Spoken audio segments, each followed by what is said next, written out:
Hello guys, welcome back to our channel Ranker Study Time. Today we will discuss about second poem of BI book of NCERT of 9th class, Wind.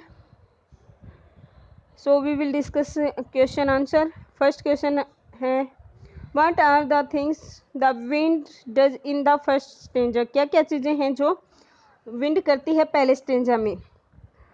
Answer है in the first stanza the wind is shown destructive and powerful. पहले stanza में wind को powerful और destructive विनाशकारी दिखाया गया है। It destroys everything, यह प्रत्येक चीज़ को तोड़ देती है। It breaks down the shutters of the windows, यह विंडो के जो स्टर होती हैं उनको तोड़ देती है। इट स्केटर्स द पेपर्स, ये पेपर को बिखरा देती है। It throws the books from the shelf, यह अलमीरा से बुक्स को गिरा देती है। इट टीयर्स द पेज, जो बुक्स और ये पेज होते हैं बुक्स के उनको फाड़ देती है। इस तरह से ये विनाशकारी और बहुत ज़्यादा शक्तिशाली है। दूसरा क्वेश्चन है हमारा next second question, have you seen anybody winnow grain at home or in A paddy field? क्या कभी तुमने देखा है किसी को विनो करते हुए घर पे या फिर जो पैडी फील्ड होते हैं धान के खेत होते हैं उनमें?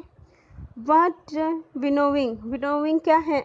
वाट is the word in your language for winnowing, तुम्हारी लैंग्वेज में विनोविंग के लिए कौन सा शब्द है? What do people use for winnowing, और जो लोग हैं वो विनोविंग क्यों करते हैं, किसके लिए करते हैं? Give the words in your language if you know them, यदि तुम विनोविंग के लिए कोई शब्द जानते हो तो उनको लिखो तुम्हारी भाषा में। आंसर है yes we have seen many people winnow grain in our village, हाँ हमने बहुत से लोगों को देखा है विनो करते हुए हमारे गांव में। They winnow grain to remove chaff and dust found in grains there, वे विनो करते हैं या बरसाते हैं ग्रेन को रिमूव करने के लिए जो चाफ और डस्ट होती है जो ग्रेन में पाई जाती है। इट इज़ कॉल्ड बरसाना, इसको बरसाना कहते हैं, पिछोड़ना कहते हैं, एक्सेट्रा इन अवर लैंग्वेज, हमारी लैंग्वेज में इसको बरसाना और पिछोड़ना आदि शब्दों से जाना जाता है। थर्ड क्वेश्चन है what does the poet say the wind god winnows, poet क्या कहता है कि गॉड विंड है जो वो क्या विनोज करता है? The poet says that the wind god winnows grain to remove chaff found in grains, poet कहता है कि जो गॉड विंड है वो विनोज कर रहा है ग्रेन को, चाप्स को अलग करने के लिए जो कि ग्रेन में पाए जाते हैं। The strong people are like grain, जो ताकतवर लोग हैं वो ग्रेन की तरह हैं। And weak people are like, और जो कमज़ोर लोग होते हैं वो चाफ की तरह हैं। The strong people never break down when they face difficulties in their life, जो ताकतवर लोग होते हैं वो कभी हार नहीं मानते जब वो डिफ़िकल्टीज कठिनाइयाँ फेस करते हैं अपनी ज़िंदगी में। But the weak people break down in difficulties, परंतु जो कमज़ोर लोग होते हैं वो ब्रेक डाउन हो जाते हैं, हार मान लेते हैं डिफ़िकल्टीज में, ज़िंदगी की जो कठिनाइयाँ होती हैं उनमें। नेक्स्ट है how do we make wind our friend, कैसे हम विंड को अपना दोस्त बना सकते हैं?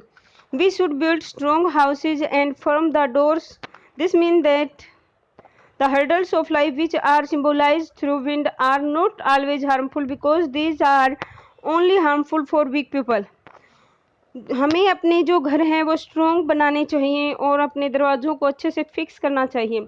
इसका मतलब यह है कि जो हर्डल्स हैं, हर्डल्स मीन्स कठिनाइयाँ, जो ज़िंदगी की कठिनाइयाँ हैं वो which are symbolize through wind, जिनको विंड के द्वारा सिम्बोलाइज किया गया है वो हमेशा ही हार्मफुल नहीं होती हैं, क्योंकि ये जो डिफ़िकल्टीज़ हैं वो सिर्फ वीक पीपल होते हैं उनके लिए हार्मफुल होते हैं। If we are strong in body, अगर हम शारीरिक रूप से स्ट्रॉन्ग होंगे, ताकतवर होंगे, एंड टफ इन माइंड, और हमारे दिमागी तौर पे हैं दृढ़ होंगे, this difficulty became our friend just like wind, ये जो सारी डिफ़िकल्टीज़ हैं वो हमारी दोस्त बन जाएंगी जैसे कि वो ग्रेन की विंड फ्रेंड बन जाती हैं। हमारा नेक्स्ट क्वेश्चन है फिफ्थ, जिसमें what does the last four lines of the poem mean to you, जो पोएम की 4 लाइनें हैं आखिर की वो तुम्हारे लिए क्या मायने रखती हैं, उनका क्या मतलब है तुम्हारे लिए? आंसर है the last four lines of the poem inspire us to strong in hardship of the life, जो लास्ट 4 लाइन्स हैं पोएम की वो हमें इंस्पायर करती हैं, इंस्पायर करना प्रेरणा देती हैं कि स्ट्रॉन्ग रहें हम जो हार्डशिप होती हैं, मुसीबतें होती हैं ज़िंदगी की, उनमें हमें स्ट्रॉन्ग रहना चाहिए। In these lines, in lines में द पोइट वांट्स टू से, जो पोइट है वो कहना चाहता है कि ऑब्स्टेकल मीन्स भी रुकावटें होती हैं, जो रुकावटें होती ज़िंदगी की are only for the weak people, वो केवल जो कमज़ोर लोग होते हैं उनके लिए होती हैं। But this difficulty of life became friend of the strong and powerful people, परंतु यही जो डिफ़िकल्टीज़ होती हैं, कठिनाइयाँ, डिफ़िकल्टीज़ मीन कठिनाइयाँ होती हैं ज़िंदगी की, वो फ्रेंड बन जाती हैं जो पावरफुल और स्ट्रॉन्ग लोग होते हैं उनकी, जो शक्तिशाली और पावरफुल होते हैं वो। देयरफॉर वी, इसलिए हमें जो शुड स्ट्रॉन्ग इन बॉडी, जो शारीरिक रूप से स्ट्रॉन्ग रहना चाहिए, और टफ इन माइंड, और माइंड से हमें दृढ़ रहना चाहिए। नेक्स्ट क्वेश्चन है 6th, how does the poet speak to the wind in anger और विद ह्यूमर, पोइट कैसे बोलता है विंड को, गुस्से से या फिर मजाक से। You must also have seen और हियर्ड ऑफ द विंड, तुमने हम अवश्य ही सुना होगा या देखा होगा विंड को, क्रम्बलिंग लाइफ्स, जो कि बर्बाद करती है जिंदगियों को। What in your response to this, तुम्हारा रिस्पॉन्स क्या है इसके प्रति। It is like the poet's, क्या तुम्हारा रिस्पॉन्स भी पोइट की तरह ही है। The poet speaks to the wind with anger in our opinion, हमारी ओपिनियन में जो पोइट है वो विंड से गुस्से से बोलते हैं। यस वी हैव सीन और हियर्ड ऑफ द विंड, हमने विंड के बारे में सुना है और देखा है। We are also think as the poet's view in this poem, हम भी वैसे ही सोचते हैं जैसे कि पोइट का व्यू है इस पोइम में। That the wind can be destructive और कैन बी फ्रेंड, यही कि जो विंड है वो फ्रेंड भी बन सकती है और वो डिस्ट्रक्टिव विनाशकारी भी हो सकती हैं। It becomes friend of the strong people, ये जो स्ट्रॉन्ग लोग होते हैं उनकी फ्रेंड बन जाती है। Pokes the fun of the weak people, और जो कमज़ोर लोग होते हैं उनके मजाक बनाती है। नेक्स्ट क्वेश्चन है 6th का second part, the poem you have just read is originally in the Tamil, do you know any such poem in your language, जो ये ओरिजिनल पोएम है वो तमिल में लिखी गई है, क्या तुम्हारी भाषा में इस तरह की कोई पोएम के बारे में तुम जानते हो।